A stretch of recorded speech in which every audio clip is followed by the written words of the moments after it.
Colors from Nature by Christine Lindberg.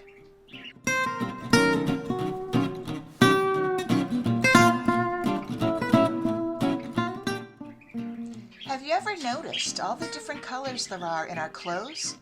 How did the colors get there?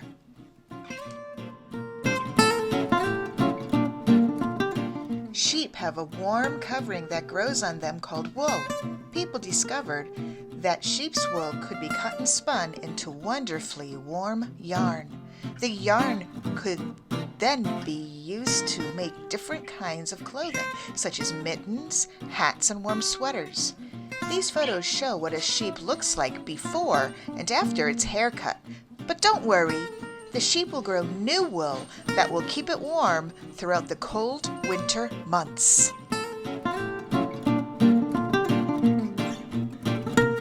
This is what wool looks like after it's been sheared or cut off from a sheep.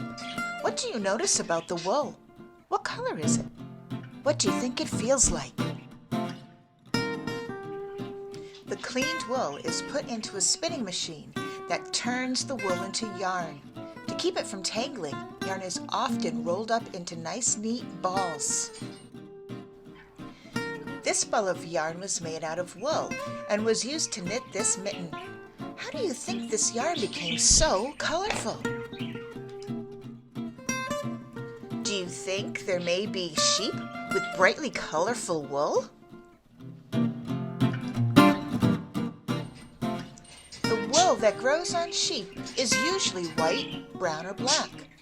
I wonder how yarn can be so many different colors. The yarn is added to colored hot water. The yarn is stirred into the colored water and is given a long time to seep in the water to absorb the color into its fibers. This process is called dyeing. When the dye has absorbed into the yarn, it needs to dry. This porch railing is a nice place to hang the yarn to dry.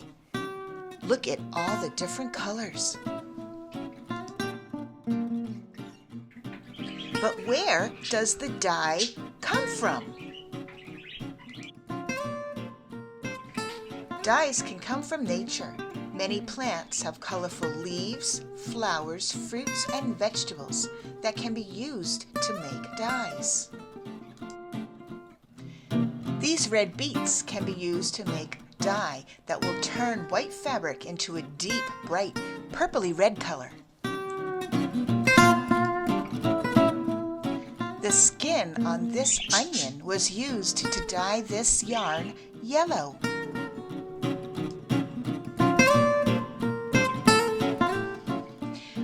Berries also can be used when making dyes of different colors. The flowers that grow in our gardens and in the wild have vibrant colors that can be dried and ground into fine powders and mixed with water and other liquids to make dye. Even coffee and tea can be used as dyes.